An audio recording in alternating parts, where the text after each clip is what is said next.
మనం already discuss చేసాం. ఇది మన ట్రైనింగ్ శాంపిల్స్.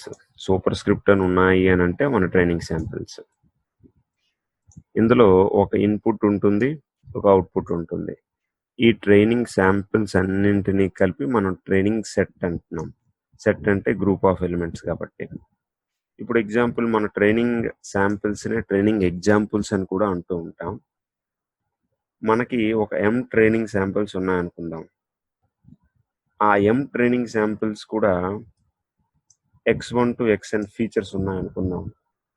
ఫీచర్స్ n ఉన్నాయి అని అంటే అది n+1 డైమెన్షనల్ మ్యాట్రిక్స్. ఎందుకని ఎక్స్ట్రాగా ఒక ఫీచర్ని మనం తీసుకుంటున్నాం, x0 అనేది. ఇది మనం డిస్కస్ చేసాం. ఈ x0 వాల్యూ ఎప్పుడూ 1 అండ్ y వాల్యూ ఎప్పుడూ 0, 1 ఈ రెండే కేసులు ఉన్నాయి. కాబట్టి y బిలాంగ్స్ టు 0, 1. వైకి ఇంకొక వాల్యూ, మన అవుట్పుట్ ఇంకొక వాల్యూ రాదు. ఇన్పుట్ మనం ఎన్ని ఫీచర్స్ ఇచ్చినా, ఇన్పుట్ మనం ఎన్ని చేంజెస్ చేస్తూ ఉన్నా, అవుట్పుట్ మాత్రం ఎయిదర్ 0 or 1 వస్తుంది. కాబట్టి దీన్ని మనం బైనరీ క్లాసిఫికేషన్ అని అంటూ ఉంటాం. ఓకే, మనం నెక్స్ట్ డిస్కస్ చేసాం. హైపోథసిస్ ఫంక్షన్ తీసుకోవాలి. ఆ హైపోథసిస్ ఫంక్షన్ ఈ లాజిస్టిక్ రిగ్రెషన్లో మనం 1/1+e⁻z తీసుకుంటున్నాము. ఎందుకు ఈ ఫంక్షన్ తీసుకుంటున్నాము కూడా చెప్పాం. దీని వాల్యూ ఎప్పుడు 1ని దాటదు, 0కి తక్కువ రాదు. సరే, మరి ఈ e⁻z ప్లేస్లో తీటా ట్రాన్స్పోజ్ ఇంటూ ఎక్స్ కూడా ఎందుకు తీసుకుంటున్నామో చెప్పాం. సో ఫైనల్గా మనం ఒక పాయింట్ డిస్కస్ చేస్తూ, ఈ theta transpose into X greater than 0 అయితే y ఈజ్ ఈక్వల్ టు 1. ఈ theta transpose X less than 0 అయితే y ఈక్వల్ టు 0. అవి మనం లాస్ట్ క్లాసెస్లో డిస్కస్ చేసింది. అయితే లాస్ట్ క్లాసెస్లో తీటా వాల్యూస్ ఎలా చూజ్ చేసుకోవాలి? ఇక్కడ తీటా అనేది మ్యాట్రిక్స్, ఎక్స్ అనేది మనకి ఫీచర్స్ అన్ని. ఒక్క ఫీచర్ తీసుకుంటే వి విల్ హ్యావ్ 2 ఎలిమెంట్స్. ఒకవేళ n ఫీచర్స్ తీసుకుంటే n+1 ఎలిమెంట్స్. అది కూడా మ్యాట్రిక్స్ మనం చెప్పుకున్నాం. ఇది పారామీటర్ మ్యాట్రిక్స్, ఇది ఫీచర్ మ్యాట్రిక్స్. ఇప్పుడు మనం తీటాని ఎలా చూజ్ చేసుకోవాలి అన్న దాని గురించి మనం మాట్లాడుతున్నాం. ఓకే, మనం తీటాని చూజ్ చేసుకోవడానికి ఇంతవరకు మనం నేర్చుకున్న క్లాసెస్ అన్నింటిలో కాస్ట్ ఫంక్షన్ మీద డిపెండ్ అయ్యాం. ప్రాపర్గా తీటా వస్తేనే నేను హైపోథసిస్ ఫంక్షన్ని డ్రా చేయగలను. ఇది మనందరికీ తెలిసిందే. అది లీనియర్ రిగ్రెషన్ విత్ 1 వేరియబుల్ అయినా, మల్టీ వేరియబుల్ అయినా, పాలినామియల్ రిగ్రెషన్ అయినా. అయితే ఈ తీటా వాల్యూ ప్రాపర్గా రావడానికి మనం డిపెండ్ అవుతుంది కాస్ట్ ఫంక్షన్ మీద. ఈ కాస్ట్ ఫంక్షన్ కానీ మినిమం వాల్యూ, ఈ కాస్ట్ ఫంక్షన్ మనకి ఎర్రర్ గురించి చెప్తుంది. ఇది మినిమం వాల్యూ ఎక్కడ వస్తుందో మనం కనుక్కొని ఆ మినిమం వాల్యూ దగ్గర ఆ మినిమం వాల్యూ ఏ θ0, θ1, θ2కి వస్తుందో ఆ θ0, θ1, θ2 మనం ఈ కాస్ట్ ఫంక్షన్ ఎక్కడ మినిమం వచ్చిందో ఆ θ0, θ1, θ2 తీసుకుని మనం ఈ హైపోథసిస్ ఫంక్షన్లో సబ్స్టిట్యూట్ చేస్తే మన ప్రాబ్లం సాల్వ్ అయినట్టే. సో ఇక్కడ మెయిన్ క్వశ్చన్ బైనరీ క్లాసిఫికేషన్లో కూడా మనం కాస్ట్ ఫంక్షన్ గురించి డిస్కస్ చేస్తున్నాం. అయితే ఫస్ట్ లీనియర్ రిగ్రెషన్తో స్టార్ట్ చేసాం. లీనియర్ రిగ్రెషన్లో మనం తీసుకున్న కాస్ట్ ఫంక్షన్ ఏంటి? 1/m sigma i is equal to 1/2m. ఈ 2ని ఇక్కడ ముందు తీసుకున్నాం అంతే. 1/2m sigma i is equal to 1 to m h(x - y) whole square. అయితే ఇక్కడ మనం లాజిస్టిక్ రిగ్రెషన్లో ఏం చేస్తున్నాం అని అంటే, ఈ 1/2 h(x - హోల్ స్క్వేర్ని కాస్ట్ ఆఫ్ h(x, y) అని తీసుకున్నాం. సో కాస్ట్ h(x, y) అని తీసుకున్నాం. సో సింపుల్గా ఇప్పుడు ఇది ఏమవుతుంది? దీని cost function 1/m sigma i is equal to 1 to m cost h(x, y). Cost h(x, y) ఇప్పుడు 1/2 ఇంటూ h(x - y) హోల్ స్క్వేర్. సరే, బాగానే ఉంది. ఒకవేళ మనం ఈ కాస్ట్ h(x, y) ఈ 1/2 h(x - y) హోల్ స్క్వేర్ తీసుకున్నాం అనుకోండి, ఇది లీనియర్ రిగ్రెషన్ అయిపోతుంది. లీనియర్ రిగ్రెషన్ కాస్ట్ ఫంక్షన్ని దీనికి అప్లై చేయొచ్చా అన్నది ఇప్పుడు మనం నేర్చుకుంటాం. ఈ లీనియర్ రిగ్రెషన్ కాస్ట్ ఫంక్షన్ ఒకవేళ మనం అప్లై చేస్తున్నాం అనుకుందాం. కాస్ట్ ఫంక్షన్‌లో హెచ్ ఆఫ్ ఎక్స్ వాల్యూ అక్కడ మనకి లీనియర్ వచ్చింది. Theta not plus theta 1x. ఒకవేళ లీనియర్ రాకపోయినా అట్‌లీస్ట్ మనకి theta 1 plus theta 2x plus theta 3x² అలా వచ్చినా ఫైనల్‌గా మనం ఎగ్జాంపుల్ ఈ లీనియర్ రిగ్రెషన్‌లో మనం తీసుకుంటున్న కాస్ట్ ఫంక్షన్ ఏదైతే ఉందో అది మనకి కాన్వెక్స్ షేప్ ఇచ్చింది. అంటే మనం చెప్తున్న పాయింట్ ఈ హెచ్ ఆఫ్ ఎక్స్ మనం లీనియర్ తీసుకున్నాం. Theta not plus theta 1x. దీన్ని హోల్ స్క్వేర్ చేస్తే ఏమొచ్చింది? ఇలా కాన్వెక్స్ షేప్‌లో ఒక పారాబోలా వచ్చింది. దీనికి మనం మినిమం చాలా ఈజీగా క్యాలిక్యులేట్ చేయగలిగాం గ్రేడియంట్ డిసెంట్ అల్గారిథం ఉపయోగించి. కానీ ఇక్కడ హెచ్ ఆఫ్ ఎక్స్ వాల్యూ ఏంటి? 1/1 + e⁻ θx. ఒకవేళ దీనికి మనం ఇందులో సబ్స్టిట్యూట్ చేసి హోల్ స్క్వేర్ చేస్తే వచ్చే కాస్ట్ ఫంక్షన్ వాల్యూ ఇలా రాదు, ఇలా వస్తుంది. అప్పుడు ఈ కాస్ట్ ఫంక్షన్ వాల్యూ ఇలా ఈ కర్వ్లో వస్తే దిస్ ఈజ్ నాన్ కాన్వెక్స్. ఎప్పుడైతే ఈ నాన్ కాన్వెక్స్ వచ్చిందో మన గ్రేడియంట్ డిసెంట్ అల్గారిథం ఈ నాన్ కాన్వెక్స్కి మినిమం కనుక్కోవడానికి చాలా కష్టపడాలి. ఎందుకంటే అది ప్రతి దగ్గర మినిమం అనుకుంటుంది, దాన్ని మినిమం అనుకుంటుంది, దీన్ని మినిమం అనుకుంటుంది, దీన్ని మినిమం అనుకుంటుంది. ఈ గ్లోబల్ మినిమాన్ని కనుక్కోవడానికి అది చాలా కష్టపడాలి. మన ప్రాబ్లం ఇప్పుడు మనకు క్లియర్గా అర్థమైంది. లీనియర్ రిగ్రెషన్లో ఉపయోగిస్తున్న కాస్ట్ ఫంక్షన్నే ఉపయోగిస్తే అక్కడ హెచ్ ఆఫ్ ఎక్స్ మనం తీసుకున్నది theta not plus theta 1x కాబట్టి కాస్ట్ ఫంక్షన్కి గ్రేడియంట్ డిసెంట్ అల్గారిథం ఈజీగా మనం అప్లై చేయగలిగాం. But here it will not work because here H of X is 1/1 + e⁻ θx. So డెఫినెట్గా మనం ఇంకొక కాస్ట్ ఫంక్షన్కి ఇంకొక అప్రోచ్ మనం వెతుక్కోవాలి. లీనియర్ రిగ్రెషన్కి ఇంతవరకు వర్కౌట్ చేసిన అప్రోచ్ దీనికి సూటబుల్ కాదు. ఆ అప్రోచ్ ఉపయోగించి కాస్ట్ ఫంక్షన్ కనుక్కుంటే ఈ కాస్ట్ ఫంక్షన్ని మనం గ్రేడియంట్ డిసెంట్కి పంపిస్తే ఆ గ్రేడియంట్ డిసెంట్ అనేది మనకి ప్రాపర్గా మినిమంని కనుక్కోలేదు. మళ్ళీ మనం బేసిక్స్కి వెళ్తున్నాం. అసలు కాస్ట్ ఫంక్షన్ ఎందుకు తీసుకుని వచ్చాం? కాస్ట్ ఫంక్షన్ ఎందుకు తీసుకుని వచ్చామనంటే మినిమం కనుక్కోవడానికి. ఈ కాస్ట్ ఫంక్షన్ ఏంటి మినిమం? ఎర్రర్ మినిమం కనుక్కోవడానికి. ఆ ఎర్రర్ మినిమం కనుక్కుంటే ఏంటి వస్తుంది? ఎర్రర్ మినిమం కనుక్కుంటే ప్రాపర్గా ప్రిడిక్ట్ చేయగలుగుతాం. ఏ పాయింట్ దగ్గర అది మినిమం అవుతుందో ఆ తీటా నాట్ తీటా 1 మనం తీసుకోమన్నాం. ఇక్కడ మనం కాస్ట్ ఫంక్షన్ని తీసుకునేటప్పుడు we are using another model. Here we are taking cost function h of x, y minus log h of x for y is equal to 1. ఒకవేళ y equal to 1 అయితే minus log H of x తీసుకుంటున్నాం. ఒకవేళ y equal to 0 అయితే minus log 1 - H of x తీసుకుంటున్నాం. So ఇక్కడ మనం రెండు things తీసుకున్నాం కాస్ట్ ఫంక్షన్లో. Output y is equal to 1 అయితే cost function value minus log H of x. Output y is equal to 0 అయితే minus log 1 - H of x. ఇది మనం ఇక్కడ రిప్రజెంట్ చేస్తున్న కాస్ట్ ఫంక్షన్.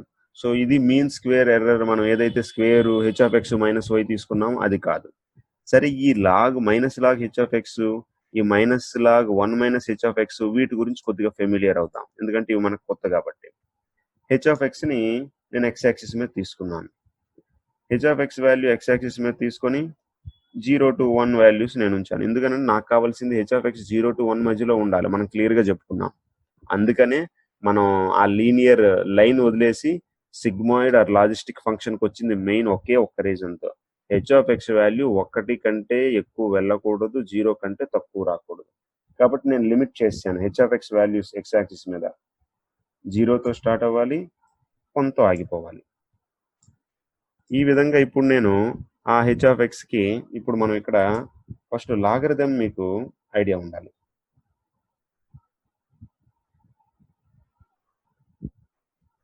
లాగరిథమ్స్ మనం చదువుకున్నాము, కానీ లాగ్ గ్రాఫ్స్ ఎప్పుడు మీరు గీసి ఉండకపోవచ్చు. జెడ్ నేను ఎక్స్ యాక్సిస్ మీద తీసుకున్నాను. లాగరిథమ్ ఆఫ్ జెడ్ గ్రాఫ్ ఇలా వస్తుంది. ఇలా స్టార్ట్ అయ్యి ఎక్స్ యాక్సిస్ని ఒక దగ్గర టచ్ చేసి ఇలా వెళ్ళిపోతుంది. అంటే దాని అర్థం ఏంటి? లాగ్ నెగిటివ్ వాల్యూస్ మనం తీసుకుంటే, ఎగ్జాంపుల్ వై అవుట్పుట్ ఎగ్జాంపుల్ నేను log Z is equal to some -2 రావాలనుకోండి. Log Z is equal to -2 వస్తుంది ఎప్పుడు జెడ్ వాల్యూ 1 కంటే తక్కువ అయితే. And log Z equal to 0 వస్తుంది. లాగ్ జెడ్ ఈక్వల్ టు ఎప్పుడు 0 అవుతుంది? జెడ్ ఈజ్ ఈక్వల్ టు 1కి. ఆ ఒక్క దగ్గరే ఈ గ్రాఫ్ ఎక్స్ యాక్సిస్ని టచ్ చేస్తుంది. ఆ తర్వాత లాగరిథమ్ గ్రాఫ్ మళ్ళీ ఎప్పుడు ఎక్స్ యాక్సిస్ని టచ్ చేయదు. So logarithm is becoming 0 only when the Z equal to 1. ఆ తర్వాత ఈ గ్రాఫ్ మనకు వెళ్ళిపోతుంది. మనకు కావాల్సింది ఈ లాగరిథమ్ గ్రాఫ్ కాదు, మనకు కావాల్సింది minus log z. Minus log z అంటే ఏంటి? ఎగ్జాక్ట్గా దీనికి రిప్లికానే మైనస్ లాగ్ జెడ్. ఇప్పుడు మనం ఏ గ్రాఫ్ అయితే తీసుకున్నామో ఆ గ్రాఫ్ని ఎగ్జాక్ట్గా రివర్స్ చేసాం. అంటే మిర్రర్ అద్దంలో పెడితే మీరు రివర్స్ అవుతారు కదా, అలా. ఇది ఎక్స్ యాక్సిస్ మీద రివర్స్ అయింది. ఎందుకు ఎక్స్ యాక్సిస్ మీద రివర్స్ అయింది? మైనస్ లాగ్ ఎక్స్ కాబట్టి. ఇక్కడ మనం మైనస్ లాగ్ జెడ్ అంటున్నాం. ఓకే, ఇప్పుడు రివర్స్ అయిన తర్వాత ఈ బ్లూ ఏదైతే గ్రాఫ్ ఉందో నాకు అవసరం లేదు. ఎందుకని నాకు కావాల్సింది మైనస్ లాగ్ జెడ్. ఈ మైనస్ లాగ్ జెడ్ లో కూడా టోటల్ వాల్యూస్ నాకు అవసరం లేదు. నాకు కావాల్సింది 0తో స్టార్ట్ అయ్యి 1తో ఆగిపోవాలి. అంటే మన గ్రాఫ్ ఇది. When y is equal to 1 our minus log H of x graph ఇది. సో ఇప్పుడు చూడండి, మన గ్రాఫ్ ఇదే తీసుకున్నాం, కేవలం ఈ గ్రాఫే తీసుకున్నాం. ఎంతవరకు? అది 1 వచ్చేంత వరకు. అంటే ఎక్స్ యాక్సిస్ మీద ఇక్కడ హెచ్ ఆఫ్ ఎక్స్ తీసుకున్నాం. ఆ హెచ్ ఆఫ్ ఎక్స్ 1 అయితే ఇది 0 అవుతుంది. ఎందుకని? అది logarithm of H of X. And Y axis మీద ఇక్కడ నేను minus log H of X తీసుకున్నాను. This is minus log. సింపుల్గా నేను minus log H of X అనడం కంటే కాస్ట్ ఫంక్షన్ జే అంటున్నాను అనుకోండి. Minus log H of X. So ఈ హెచ్ ఆఫ్ ఎక్స్ వాల్యూ 1 అయింది అనుకోండి, 0 అవ్వాలి. వెరీ గుడ్, మనకి అలానే అవుతుంది. అలా కాకుండా H of X value example 0 ఎట్టి పరిస్థితులు అవ్వకూడదు. లాగ్ 0 ఎప్పుడు ఉండదు, మీకు తెలుసు. సో హెచ్ ఆఫ్ ఎక్స్ 0 అయితే జే అనేది ఎక్కడా ఇక్కడ అవుట్పుట్ని టచ్ చేయట్లేదు. కానీ లాగ్ 0 అవ్వాలని ట్రై చేసేటప్పుడు ఇక్కడ చూడండి, దీనికంటే ముందు ఈ వాల్యూ అనేది ఆల్మోస్ట్ ఇన్ఫినిటీకి రీచ్ అవుతుంది. So H of X value అనేది 0 అవ్వడానికి ట్రై చేసేటప్పుడు it is tending towards infinite. When H of X is trying to reach the 0, then the cost function value is 1. So cost function value is 0. So cost function 0 అవడమే కదా మనకు కూడా కావాల్సింది. ఎక్కడ 0 అవుతుంది ఇది? When H of X value equal to 1. So this is the proper representation. ఒకవేళ y equal to 1 అయితే cost function minimum అవ్వాలి. ఎక్కడ మినిమం అయితే ఆ వాల్యూని మనం తీసుకోవాలి. y ఈక్వల్ టు 1 అవ్వాలని అంటే కాస్ట్ ఫంక్షన్ ఎక్కడ మినిమం అయింది? ఇక్కడ h of X is equal to 1 దగ్గర. H of X is equal to 1 అయితే ఏమవుతుంది? లాగ్ ఎక్స్ యాక్సిస్, ఇక్కడ y యాక్సిస్ మీద minus log H of x ఉంది. సో లాగ్ 1 0 అయింది కాబట్టి ఈ కర్వ్ టచ్ అయింది ఇక్కడ. సో కాస్ట్ ఫంక్షన్ మినిమం వచ్చింది. y యాక్సిస్ మీద ఉన్నది కాస్ట్ ఫంక్షనే కదా. కాస్ట్ ఫంక్షన్ మినిమం వచ్చింది అని అంటే సో ఈ పర్టికులర్ కేసులో y ఈజ్ ఈక్వల్ టు 1 జరుగుతుంది. సరే, నెక్స్ట్ గ్రాఫ్ మనం రిప్రజెంట్ చేద్దాం. ఇది ఆల్రెడీ మనం డిస్కస్ చేసాము. ఈ హెచ్ ఆఫ్ ఎక్స్ ఈ హెచ్ ఆఫ్ ఎక్స్ని మనం తీసుకొని ఎక్స్ యాక్సిస్ మీద మళ్ళీ ఇంకో గ్రాఫ్ కూడా నేను మీకు అర్థం కావడానికి 2 స్లైడ్స్ యూజ్ చేశాను. సేమ్ ఇక్కడ యారోతో నేను రిప్రజెంట్ చేస్తున్నాను. ఇదే గ్రాఫ్ని ఇక్కడ తీసుకున్నామని. హెచ్ ఆఫ్ ఎక్స్ 1 అయితే 0. మ్యాథమెటికల్గా సబ్స్టిట్యూట్ చేసినా మీకు అర్థమైపోతుంది. ఈ హెచ్ ఆఫ్ ఎక్స్ ప్లేస్లో 1 సబ్స్టిట్యూట్ చేయండి. లాగ్ 1 ఎంత? 0. హెచ్ ఆఫ్ ఎక్స్ 0 సబ్స్టిట్యూట్ చేస్తే అవుట్పుట్ ఏమి ఉండకూడదు. అందుకే ఇక్కడ చూడండి టచ్, ఎందుకంటే లాగ్ 0 ఉండదు. So this is the graph for y is equal to 1. Okay, దీని గురించి మనం చెప్పిన పాయింట్స్ ఇక్కడ కూడా రిప్రజెంట్ చేశాను చూడండి. కాస్ట్ జీరో అంటే కాస్ట్ ఫంక్షన్ అని ఇక్కడ మీరు గుర్తుపెట్టుకోవచ్చు. కాస్ట్ జీరో మనకి ఎక్కడ అవుతుంది? కాస్ట్ జీరో ఎప్పుడు అవుతుంది? H of X is equal to 1 అయ్యేటప్పుడు. అది మనం చెప్పేసాం.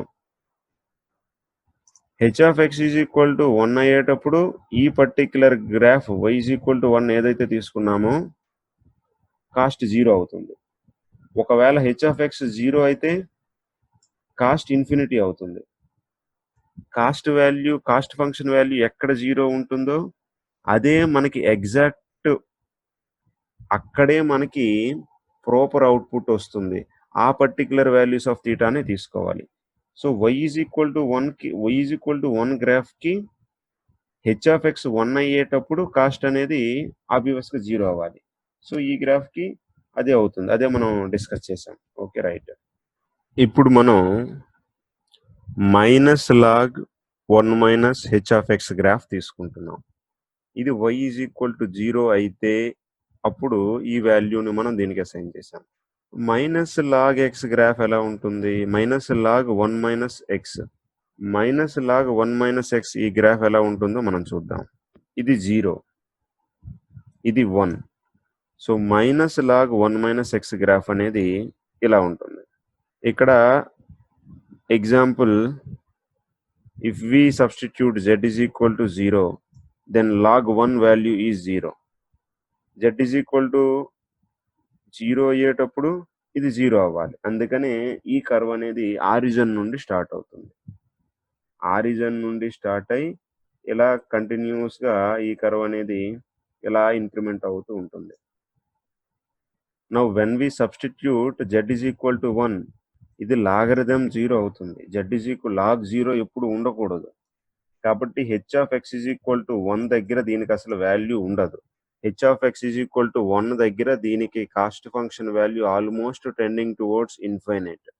Similarly when H of X value is 0, అప్పుడు log 1 0 అవుతుంది. సో దీనికి కాస్ట్ ఫంక్షన్ వాల్యూ మినిమం ఎక్కడ వస్తుంది? H of X equal to 0 దగ్గర. ఇది y is equal to 0 curve సరిపోయింది కదా. మనం ఒరిజినల్గా కూడా y ఈజ్ ఈక్వల్ టు 0 ఎప్పుడు అవ్వాలి? హెచ్ ఆఫ్ ఎక్స్ 0 అయితే. అంటే హెచ్ ఆఫ్ ఎక్స్ 0.5కి తక్కువ ఉన్నా సరిపోతుంది. అది మనం చెప్పుకున్నాం.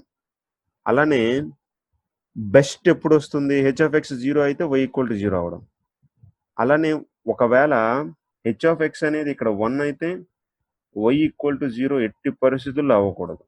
చూడండి, y equal to 0, y is equal to 0, H of X equal to 1 అయితే y is equal to 0 curve ఏమొస్తుంది? ఇన్ఫైనైట్ చూపిస్తుంది ఇక్కడ cost function. So cost function infinite ఉంటే అది మనం తీసుకోకూడదు. సో గ్రాఫికల్గా మనం రిప్రజెంట్ చేసాం log of h of x minus log of h of x minus log of 1 minus h of x. ఈ ఫస్ట్ గ్రాఫ్కి కాస్ట్ ఫంక్షన్ ఎక్కడ మినిమం అవుతుంది అని అంటే H of X is equal to 1 దగ్గర. H of X equal to 1 అయితే 0 అయిపోతుంది, logarithm of 1. Second y is equal to 0 ఈ గ్రాఫ్కి cost function ఎక్కడ మినిమం అవుతుందంటే when H of X equal to 0. H of X equal to ఇక్కడ 0 అయితే minus log of 1 ఇక్కడ 0 అవుతుంది. ఆ 2 పాయింట్స్ కూడా మనం డిస్కస్ చేసాం. వీటిని ఇప్పుడు ఫైనల్గా మన కాస్ట్ ఫంక్షన్ ఏమొచ్చింది? j of theta is equal to 1/m sigma is equal to 1 to m cost of H of x comma y. So డైరెక్ట్గా మనం ఇలా తీసుకున్నాం. ఇలా తీసుకొని సింపుల్గా మనం చెప్తున్నాం. So now our cost function is, రెండింటిని యాడ్ చేసేసాం. చాలా జాగ్రత్తగా ఇక్కడ అండర్స్టాండ్ చేసుకోండి. ఇప్పుడు ఈ రెండింటిని ఇలా రాయడం ఒక అప్రోచ్. ఇప్పుడు ఈ రెండింటిని ఇలా రాయడం ఒక అప్రోచ్. ఈ రెండింటిని కలిపి ఒకే ఈక్వేషన్లో రాయాలనుకుంటున్నాం. ఈ రెండింటిని కలిపి ఒకే ఈక్వేషన్లో కంప్యూటర్కి ఇలా అర్థం కాదు కదా, మనం బ్రాకెట్లు పెట్టిస్తే. కంప్యూటర్కి అర్థం కావడం కోసం ఈ రెండింటిని మనం ఒకే లైన్లో రాద్దాం అనుకుంటున్నాం. ఇప్పుడు మనం ఏం చేస్తున్నాము? ఒకే లైన్లో రాయడానికి minus log H of x y is equal to 1 అయినప్పుడు కదా, అందుకని దీన్ని minus y into log H of x. అలానే y ఈక్వల్ టు 0 అయినప్పుడు కదా, minus log 1 minus H of x. కాబట్టి 1 minus y into minus log 1 minus H of x. మీకు doubt ఉంటే ఇది సబ్స్టిట్యూట్ చేయండి. Example y is equal to 1 అయితే ఇది రావాలి, y ఈజ్ ఈక్వల్ టు 1 అయితే మనకి ఏం రావాలి, minus log H of x రావాలి. సబ్స్టిట్యూట్ చేయండి. y is equal to 1 substitute చేయండి. 1 సబ్స్టిట్యూట్ చేస్తే ఏమొస్తుంది, minus log H of x. ఇక్కడ 1 సబ్స్టిట్యూట్ చేస్తే 0 వస్తుంది. సో ఈ టర్మే ఉండదు. So y equal to 1 substitute చేస్తే మనకి ఈ వాల్యూ వచ్చింది. So okay, it is correct. ఇప్పుడు y ఈక్వల్ టు 0 సబ్స్టిట్యూట్ చేయండి. 0 సబ్స్టిట్యూట్ చేయగానే ఈ టర్మ్ పోతుంది. అప్పుడు మిగిలిన టర్మ్ ఏంటి, minus log 1 minus H of x. అంటే మనం ఏదైతే డిస్కస్ చేసామో అది 1 ఈక్వేషన్లో వచ్చింది కదా. ఆ 1 ఈక్వేషన్లో రావడం కోసం మనము ఈ టర్మ్ని వైతో మల్టిప్లై చేసాం, ఈ టర్మ్ని 1 మైనస్ వైతో మల్టిప్లై చేసాం, 1 మైనస్ వైతో మల్టిప్లై చేసి రెండింటిని యాడ్ చేసేసాం. So this is the final cost of H of x comma y. అలా మనం రిప్రజెంట్ చేసిన తర్వాత మనం ఈ కాస్ట్ హెచ్ ఆఫ్ ఎక్స్ వైని తీసుకొని ఈ వాల్యూని డైరెక్ట్గా ఏదైతే వాల్యూ మనం ఇంతవరకు తీసుకున్నామో ఆ వాల్యూ నుండి మైనస్ కామన్ తీసాం. మైనస్ కామన్ తీస్తే ఏమొస్తుంది టోటల్గా, if you take the minus common then our equation will be, బయటకు మైనస్ కామన్ తీసామనుకోండి అప్పుడు ఏమొస్తుంది equation, minus 1/m sigma is equal to 1 to m. ఇక్కడ y of log H of x, y into log H of x plus 1 minus y into log 1 minus H of x. Okay, వీటికి వెళ్లే ముందు ఇంకొన్ని points మనం discuss చేద్దాం. అసలు మీకు ఒక డౌట్ రావచ్చు, అసలు ఈ కాస్ట్ ఫంక్షన్ ఎక్కడి నుండి వచ్చింది? సింపుల్గా minus log H of X, minus log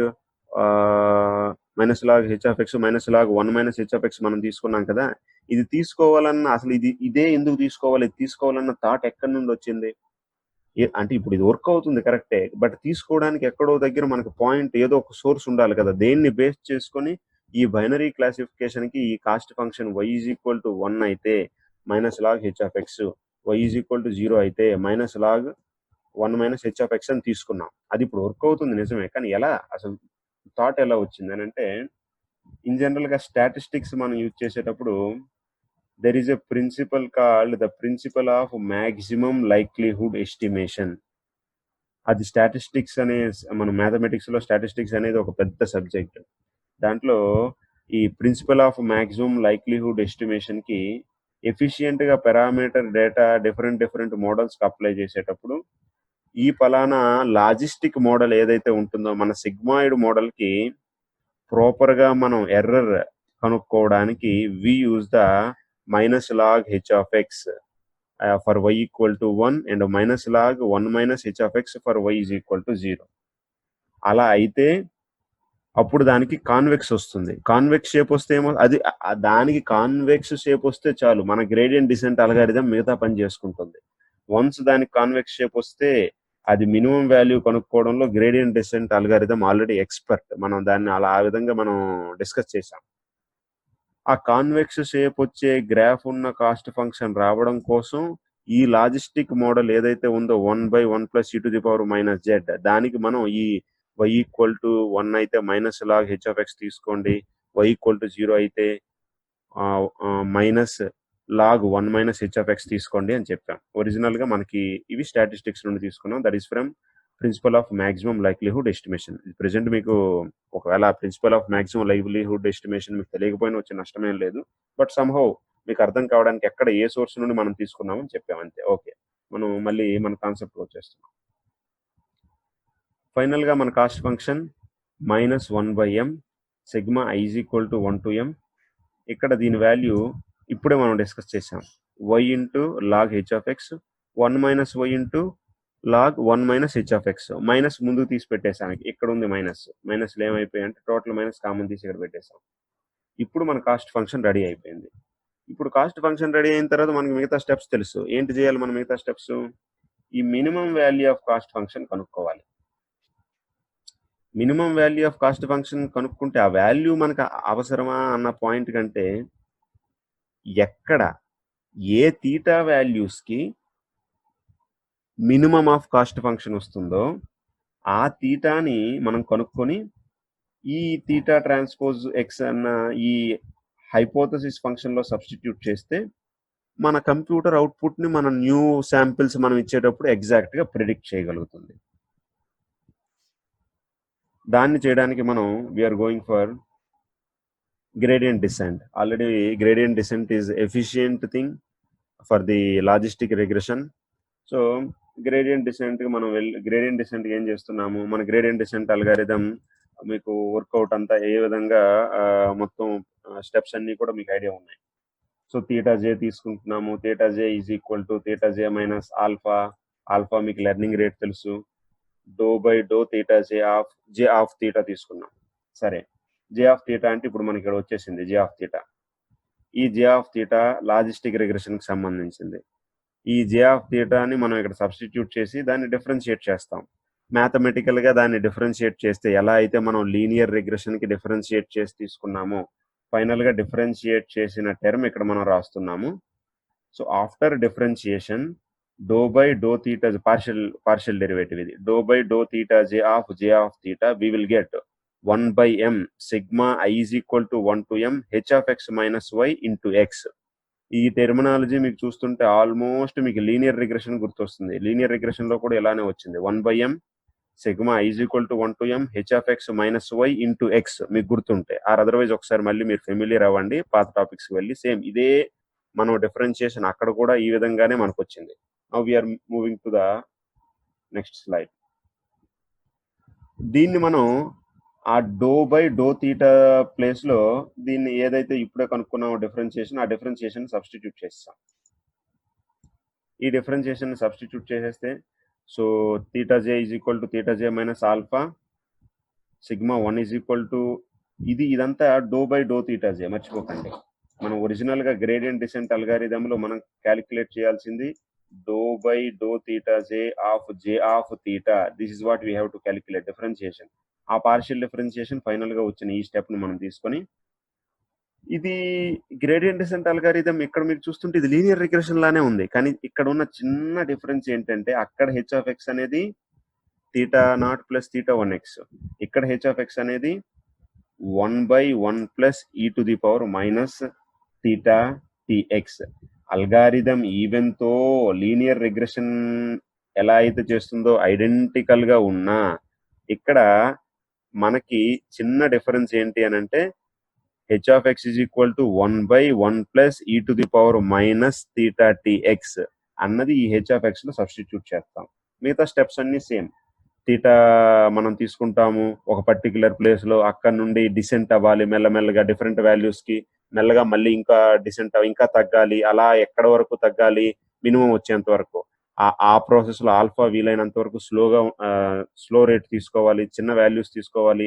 and ఇక్కడ కూడా ఫీచర్స్ చాలా ఎక్కువ తీసుకుంటున్నాం కాబట్టి అన్ని ఫీచర్స్ కి కూడా స్కేలింగ్ అనేది, మనం ఏవైతే ఫీచర్స్ తీసుకుంటున్నామో ఆ ఫీచర్స్ అన్నింటికి స్కేలింగ్ ఇక్కడ కూడా ఇంపార్టెంటే. ఆ ప్రాపర్ గా స్కేల్ అవ్వడానికి మనం చెప్పిన మెథడాలజీస్ అప్లై చేయొచ్చు, మీన్ నార్మలైజేషన్, ఈ మెథడాలజీస్ అన్ని అప్లై చేయొచ్చు. ఫైనల్ గా మనం మాట్లాడుతుంది ఇక్కడ గ్రేడియంట్ డిసెంట్ అల్గారిథం అప్లై చేసేటప్పుడు ఇక్కడ చూస్తున్న ఈ స్టెప్ అల్గారిథం ఇక్కడ స్టెప్ సేమ్ లా అనిపిస్తుంది మనకి లీనియర్ రిగ్రెషన్ లాగే. ఓన్లీ డిఫరెన్స్ ఏంటంటే ఇక్కడ హెచ్ ఆఫ్ ఎక్స్ ప్లేస్ లో 1/1 plus e to the power minus theta X ని మనం సబ్స్టిట్యూట్ చేస్తున్నాం. ఇది మనం చేసిన ప్రాసెస్ మీ అందరికీ కూడా అర్థమైంది. దీంతో మనకు బైనరీ క్లాసిఫికేషన్ ఎండ్ అయిపోయింది. మనం బైనరీ క్లాసిఫికేషన్ నేర్చుకునేటప్పుడు ఎక్కువగా మనం కష్టపడాల్సిన అవసరం రాలేదు, ఎందుకని మన ఫండమెంటల్స్ చాలా జాగ్రత్తగా వెళ్ళాం. లీనియర్ రిగ్రెషన్ చెప్తుండేటప్పుడే కాస్ట్ ఫంక్షన్ గురించి ఎలాబొరేటెడ్ గా చెప్పుకున్నాం, గ్రేడియంట్ డిసెంట్ గురించి చాలా ఎలాబొరేటెడ్ గా చెప్పుకున్నాం. కాబట్టి ఇప్పుడు ప్రత్యేకంగా మళ్ళీ గ్రేడియంట్ డిసెంట్ ఎలా క్యాలిక్యులేట్ చేస్తుందని మనం చెప్పాల్సిన అవసరం రాలేదు. సరే, ఈ ప్రాసెస్ లో మనకి మినిమం వాల్యూ వచ్చిన తర్వాత థీటా పారామీటర్ మ్యాట్రిక్స్ వచ్చింది, థీటాస్ క్యాలిక్యులేట్ చేసాము, ఆ థీటాను సబ్స్టిట్యూట్ చేస్తే ఫైనల్ గా అవుట్పుట్ ను ప్రాపర్ గా ప్రెడిక్ట్ చేయగలుగుతుంది. ఈ అల్గారిథం లాజిస్టిక్ రిగ్రెషన్ అని మాట్లాడిన ఈ అల్గారిథం ఒక్కటే ఉందా బైనరీ క్లాసిఫికేషన్ ఆర్ ఈ క్లాసిఫికేషన్ కి అని అంటే there are another 3 algorithms. One is conjugate gradient descent and BFGS, LBFGS. ఇవి డిఫరెంట్ ఆప్టిమైజేషన్ అల్గారిథమ్స్ ఉన్నాయి. అంటే అక్కడ మనం ఏ విధంగా అయితే నార్మల్ ఈక్వలైజేషన్ మెథడ్ నేర్చుకున్నామో, మల్టీ వేరియబుల్ లీనియర్ రిగ్రెషన్ లో ఇక్కడ గ్రేడియంట్ డిసెంట్ మాత్రమే కాకుండా ఎర్రర్ ని కనుక్కోవడానికి మనకి లాజిస్టిక్ రిగ్రెషన్ లో ఎర్రర్ ని కనుక్కోవడానికి ఆప్టిమైజ్ చేయడానికి దేర్ ఆర్ 3 మెథడ్స్. కానీ ఈ 3 మెథడ్స్ మనకు నేర్చుకోవడానికి, ఎందుకంటే ఇవి ఇన్ డెప్త్ అనాలిసిస్ ఉన్న మెథడ్స్. ఈ 3 మెథడ్స్ నేర్చుకోవడానికి ఆల్మోస్ట్ మీకు it may take around 2 to 3 months. But ఈ 3 మెథడ్స్ గురించి మనం డిస్కస్ చేయము. గ్రేడియంట్ డిసెంట్ మనం చాలా చక్కగా నేర్చుకున్నాం, దాన్ని మనం డిస్కస్ చేసాం. కానీ ఈ 3 మెథడాలజీస్ యొక్క ఎసెన్స్ అంటారు కదా, సమ్మరీ గురించి మనం నెక్స్ట్ క్లాస్లో డిస్కస్ చేస్తాం. ఏంటి ఈ 3 మెథడ్స్ అనేవి, దానివల్ల వీటి గురించి కొద్దిగా మీకు ఐడియా వస్తుంది. సో గ్రేడియంట్ డిసెంట్ ఉపయోగించి మినిమం కనుక్కొని ఆ మినిమం ద్వారా వచ్చిన తీటాలని హైపోథెసిస్ ఫంక్షన్లో సబ్స్టిట్యూట్ చేసినా సరిపోతుంది. Or otherwise conjugate gradient or BFGS or LBFGS వీటి ద్వారా మనం మినిమం కాస్ట్ ఫంక్షన్ యొక్క మినిమం కనుక్కొని ఆ కాస్ట్ ఫంక్షన్ మినిమంని ఎక్కడ ఏ తీటా వాల్యూస్ దగ్గర కాస్ట్ ఫంక్షన్ మినిమం వచ్చిందో ఆ తీటా వాల్యూస్ని మనం హైపోథెసిస్ ఫంక్షన్లో సబ్స్టిట్యూట్ చేసినా సరిపోతుంది. సో ఇది గ్రేడియంట్ డిసెంట్ అల్గారిథంకి ఆల్టర్నేటివ్. వీటి గురించి మనం నెక్స్ట్ క్లాస్లో డిస్కస్ చేస్తాం.